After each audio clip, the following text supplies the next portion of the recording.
Oh, my name is Patricia Halligan, and I'm an addiction psychiatrist. I did a fellowship in addiction psychiatry following my psychiatry residency, and I have been practicing addiction psychiatry in private practice. I've been doing this for 20 years. Sure. So I have a private practice in Pittsford, and I will do a lot of consultations. So parents will bring me their young adult children, their teenage children that are having substance abuse issues, or it will be an adult professional who is experiencing an alcohol problem, marijuana problem, cocaine, addiction to Xanax, or to pain pills or to heroin.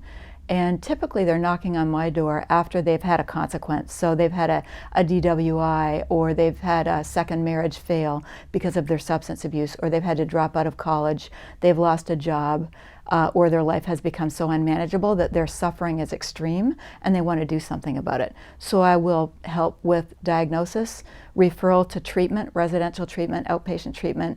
I will diagnose comorbid disorders like depression, anxiety, PTSD, bipolar disorder, and prescribe medications that might help with withdrawal, with sleep and mood disorders, with craving, and then do individual therapy and group therapy also. So there's no single cause of addiction. We believe that it's about 50% genes and 50% environment. So you take a look at the family members who might have a history of alcohol problems or drug problems, pill problems, as well as you take a look at the brain wiring of the individual. And all of this goes into determining their risk level for developing a substance abuse problem. So say children and teenagers who are born with a brain wiring of anxiety, depression, maybe ADHD, might be at higher risk to develop a substance abuse problem. And then you take a look at the environment. So you take a look at the peers, you take a look at the neighborhood. Poverty increases the risk of children and adolescents developing a substance abuse problem. You take a look at adverse childhood experiences. So any child that is exposed to alcoholism and drug addiction in the parents, in the home, criminal domestic violence in the home, a parent who is jailed, maternal depression. You also take a look at history of trauma in childhood and adolescence. So the presence of physical abuse, sexual abuse, the presence of neglect. All of these adverse childhood events increase the likelihood of the child experimenting earlier and earlier with alcohol and drugs. And if the earlier the child or adolescent exposes himself to drugs or alcohol, the greater the risk that he'll develop a problem. Talk a little bit more about the MRIs of an addict's brain, please preface. So Nora Volkow is the president of NIDA, and she has done a great deal of brain scans, taking a look at the brains of people suffering from addiction. And what we see on the brain scans is a decreased blood flow to the prefrontal cortex. And these changes take a long time to reverse themselves when the person stops the active addiction and gets into recovery. It takes almost a year for normal brain wiring to occur. And they also take a look at brain scans of addicts and see a decreased number of dopamine receptors in people with addictions. So what that means, if you are addicted to a substance and you are flooding your brain with dopamine, the brain has this excess, so it cuts down the number of dopamine receptors and it decreases the amount of dopamine it actually naturally produces, so that when the addicted person gets into recovery, he is not very likely to experience pleasure at normal things that give normal people, non-addicts, pleasure. So food, sex, exercise, money, nothing really brings any pleasure just because of the lower level of D2 receptors. Brain chemistry of an addict's brain, or did we pretty much do that? No, I can definitely talk about the brain chemistry of an addict's brain. So if we take a look at normal brain development in an adolescent, it develops asymmetrically. So the first thing to develop in a child is the reward center or the pleasure center. So that's if it feels good, do it. And it's unrestrained. It's like the id in psychiatry. You also, at a later date, start developing the prefrontal cortex, which sits right here. And that's our executive functioning center of the brain. That allows us to think through consequences, to problem solve.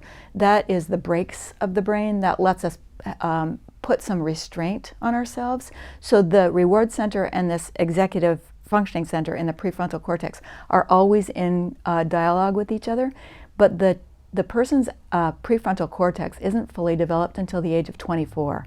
So when you have an adolescent, you have unrestrained pleasure seeking with an inability to problem solve at a high level and think through consequences.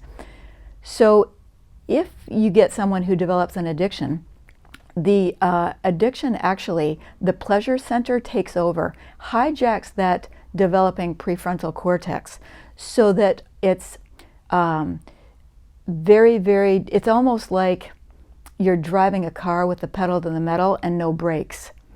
And in the active substance abuse brain, the person's euphoric recall is huge. The euphoric recall, the memory of the first high, fills this building. So does the saliency of use. So the importance of getting your next hit is just huge, and it just overwhelms any other agenda that you have. Also, you have a lower number of dopamine receptors. You're not experiencing pleasure, and all you want is the drug. And you just have this inability of thinking about anything but the drug. The mental obsession and the craving that kicks in with the euphoric recall can take up 80 to 90% of your day. So we're lucky in 2019 because we have 3 FDA-approved medications to treat opiate use disorder. We have methadone, which has been around since the 1950s, and it is a pure opiate agonist, and it will bind to the opiate receptors in the brain, and it will stop the craving, and it will stop the withdrawal. The downside of methadone is that the patient has to go to a methadone clinic and starts every day going to the methadone clinic to get dosed and has to build up trust over time in the methadone clinic for take-home doses. Also, methadone can have potentially deadly side effects. It can cause heart problems.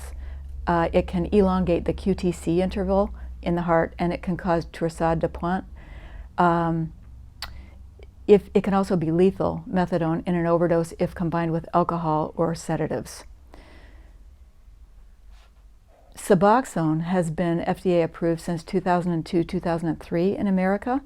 It's a partial opiate agonist and a partial opiate antagonist. So it will bind to the mu opiate receptors in the brain. It will stop the opiate withdrawal. It will stop the opiate craving. The person feels normal on it. And it will, if they use while they're on Suboxone, they actually don't get any kind of an effect. They don't get high because it's blocking the mu opiate receptors.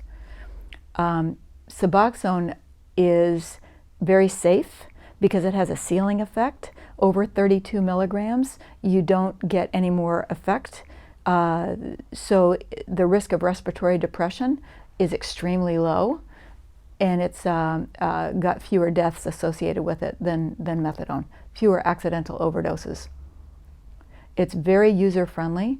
The Suboxone patient just needs to come to a provider's office once a month for a half-an-hour visit, and you can be very anonymous that way. You don't have to go to a methadone clinic. You don't have to wait in a line. You don't have to go every day.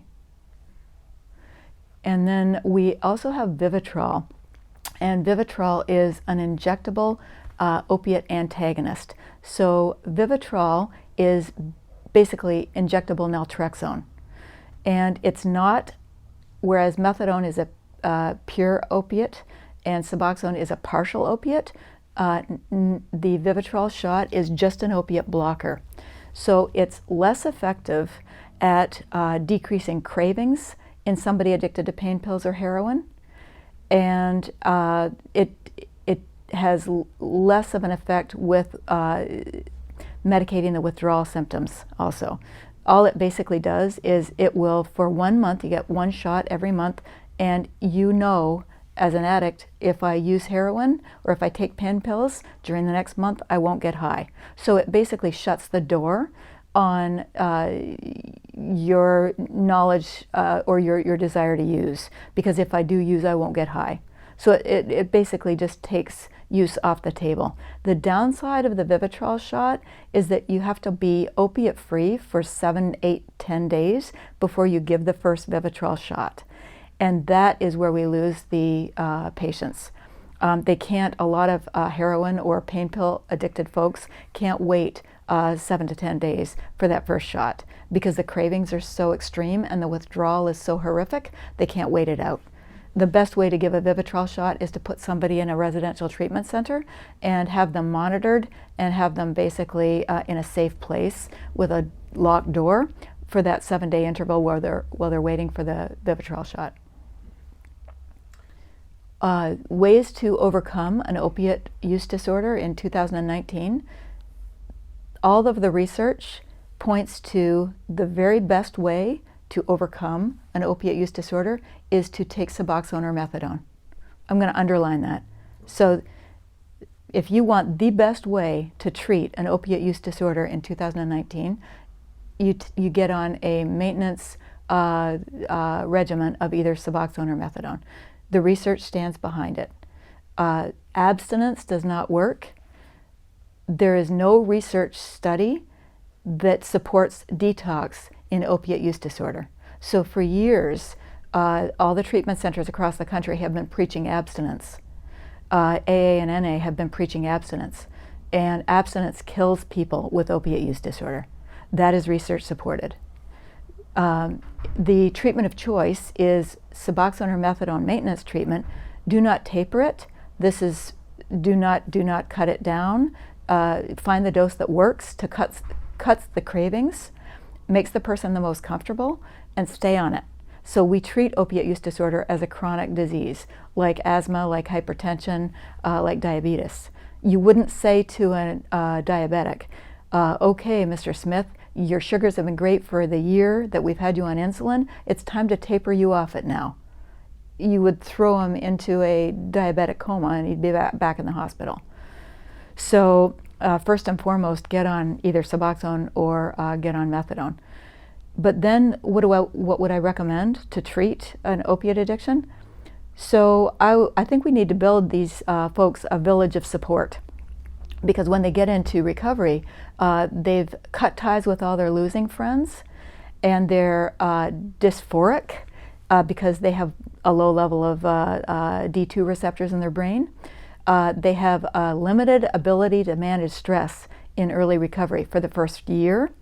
Their whole adrenal cortical axis, pituitary axis, just doesn't work the same as somebody who's a non-addict, so they don't manage stress well. So they're lonely, they're bored, they have no hobbies because they've been actively addicted for a long time, and they've been isolated by their addiction. And so they're alone, they're bored, with no ability to manage stress, and now they've cut ties with all their friends. So giving them just a medication like Suboxone or methadone isn't going to be enough.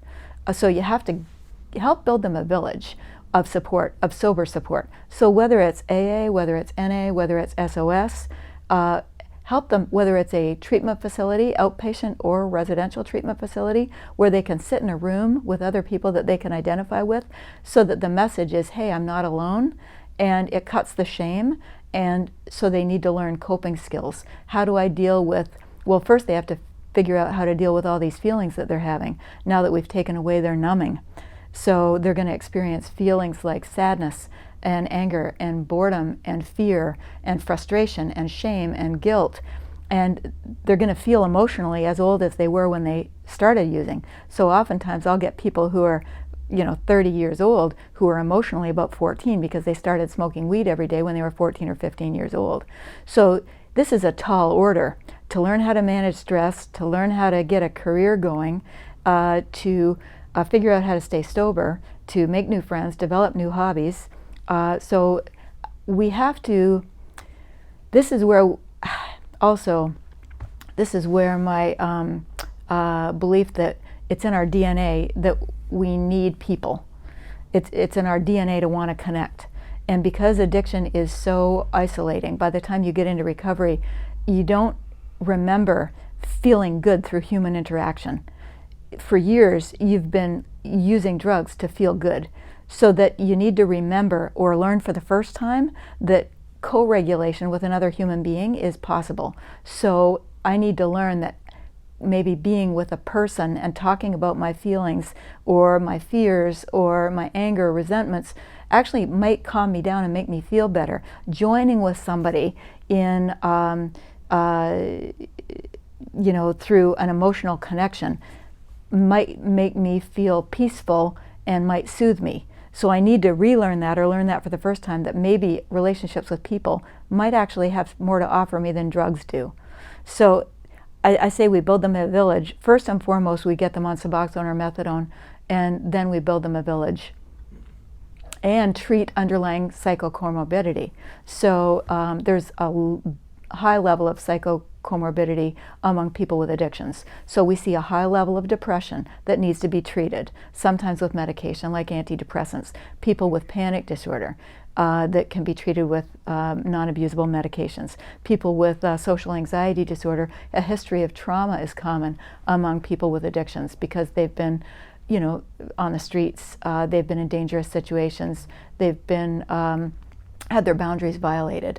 And so sometimes they need PTSD treatment. Sometimes they've been self-medicating a bipolar disorder or a psychotic illness or ADHD.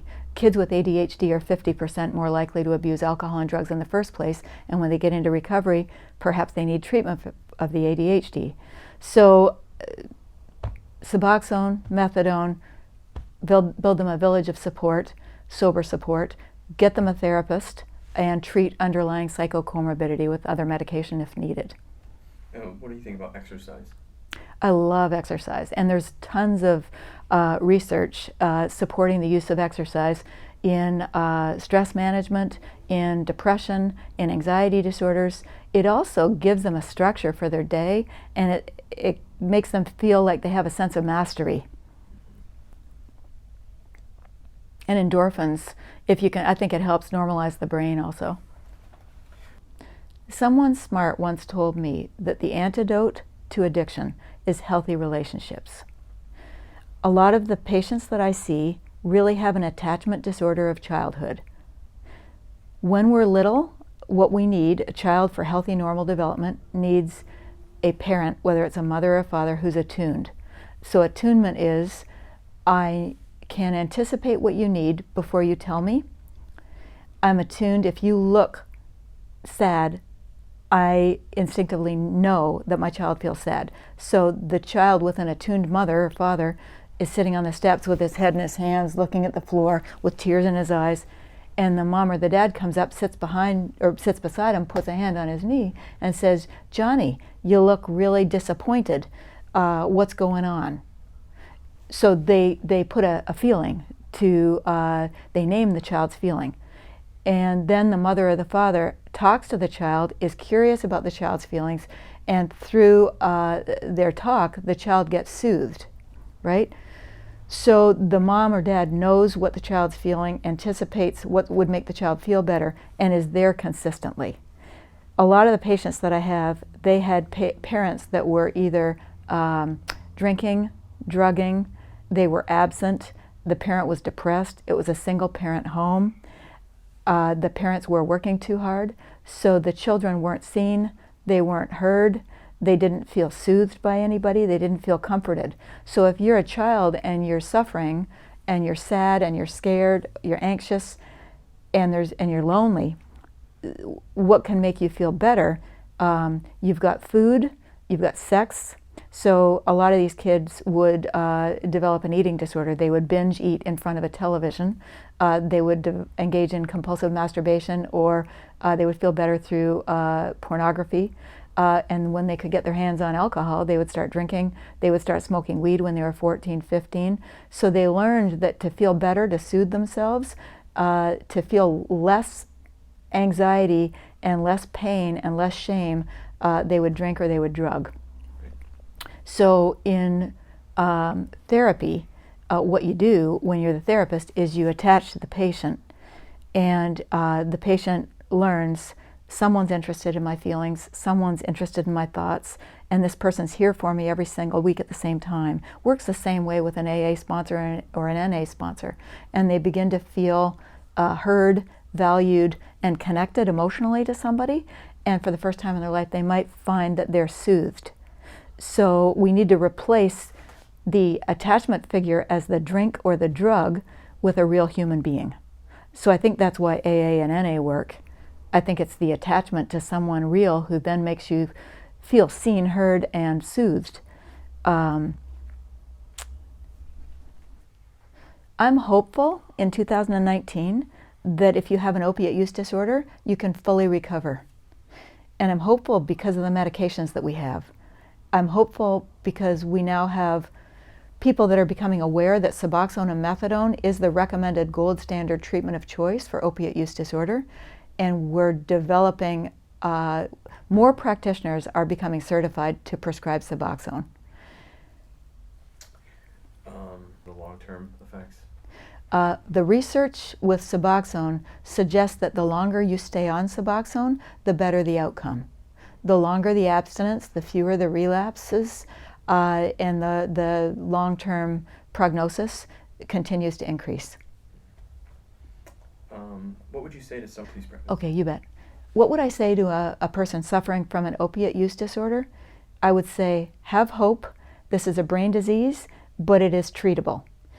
I would encourage you to seek out an evaluation with an addiction psychiatrist or with an addictionologist or at a local treatment center.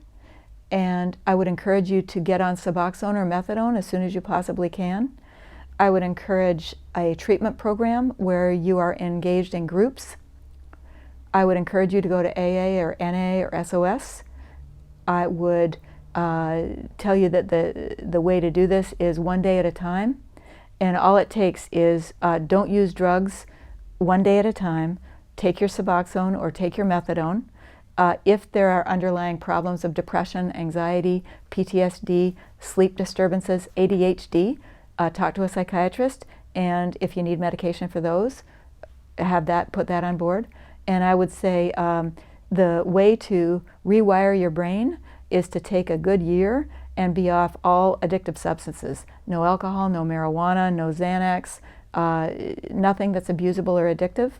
And one day at a time, take your Suboxone, your methadone, go to treatment, and seek sober support.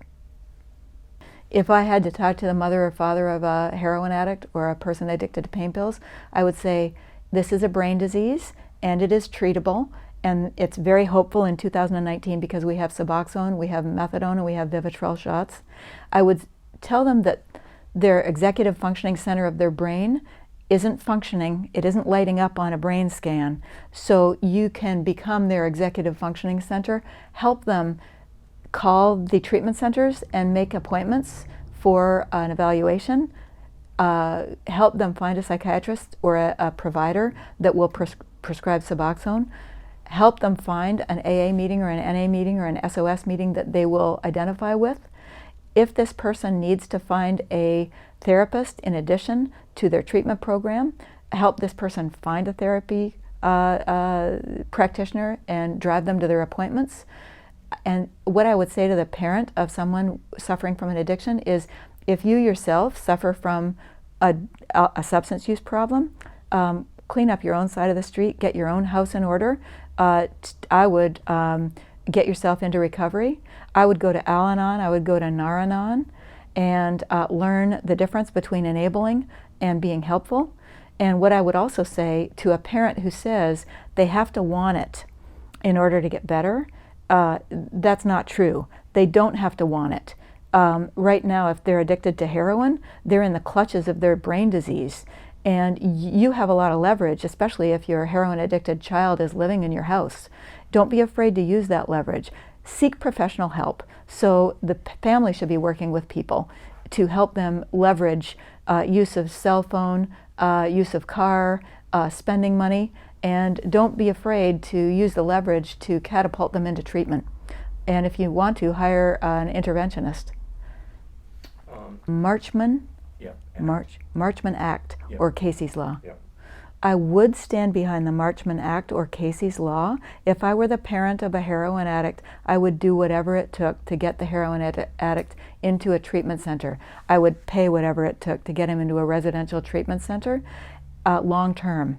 Because what I see sometimes that once they get clean and sober, once they get off marijuana, they get off alcohol, they get off heroin, they get through their withdrawal, they get put on Suboxone and they feel normal again, and they're in their right mind and their brain begins to come back online, then they become to feel like their old self again, and then they are connected to other people again, and then they are grateful to anybody that took them away from the clutches of the heroin addiction. The brains of these young people are hijacked by the disease of addiction. They're not in their right minds and they need us sometimes to intervene. I would not stand by and detach with love as long as my child had an active heroin addiction. I would hire an interventionist to pick him up in the middle of the night and take him to the best treatment center in the country. And I would continue to do that until I had no more money. Yeah, that's what it is. I have 3 parents of heroin addicted children who died this year. What I would say to any parent of a heroin addict who died, don't blame yourself. This is a brain disease. This is not your fault. Be mad at the drug companies that marketed OxyContin and Tramadol and other pain pills as non-addictive. Be mad at the physicians that prescribed years of pain pills to people with low back pain, menstrual cramps, migraine headaches, not clear indications for years and years of pain pills. Be mad at AA and NA who told people in the program that abstinence was the way to go. Be mad at rehabs and detoxes that took your heroin addicted child and tried to detox them with a 5-day methadone detox or a Suboxone detox and then kicked them out of the detox or the rehab program, dope sick within 48 hours of being released. And then they ultimately relapsed. 95% of addicts will relapse on heroin or pain pills within the first month after being released from a detox. Abstinence kills people. Be mad at any Suboxone prescriber that tapered your child off Suboxone. Be mad at all the doctors in the country that aren't Suboxone licensed. And be mad at halfway houses that won't let heroin addicted young people who are doing well on Suboxone live in their halfway house system. Okay. I hear a lot of people say, don't take Suboxone because it's just substituting one addiction for another. So here's what I would say to that. Addiction, the definition of addiction is that I continue to take a substance despite bad things falling down around me. Losing my job, losing my marriage, getting in trouble with the law, having health consequences.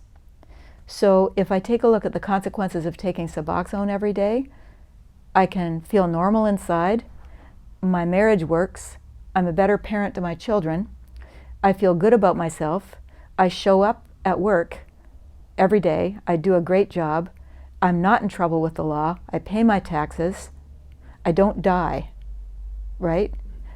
I don't hear any consequences of taking Suboxone. It is treatment. It's the same thing as saying to a diabetic, you're weak, this is substituting something bad. You're taking the easy way out if you take insulin. It's ludicrous, it's wrong. Okay. Parents often ask, what can I do to prevent my child from developing an alcohol or drug problem? And the first is high parental monitoring. Pay close attention to your children. Be there after school, be there on vacation, be there on weekends. Number 2, clear expectation of non-use. Tell your children, non-use in this house, that's the rule. I'm not going to tolerate you drinking underage, I'm not going to tolerate you smoking pot.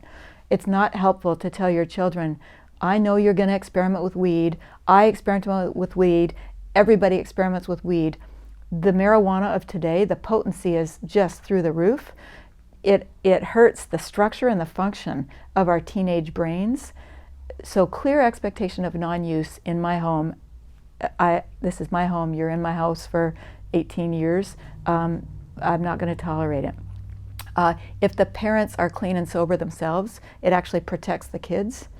And if there's ADHD in the child and adolescent, the research suggests treat the ADHD with stimulants and treat it early. The earlier treatment with stimulant medication, if you have ADHD, it decreases your risk considerably that you will develop a alcohol or a drug problem.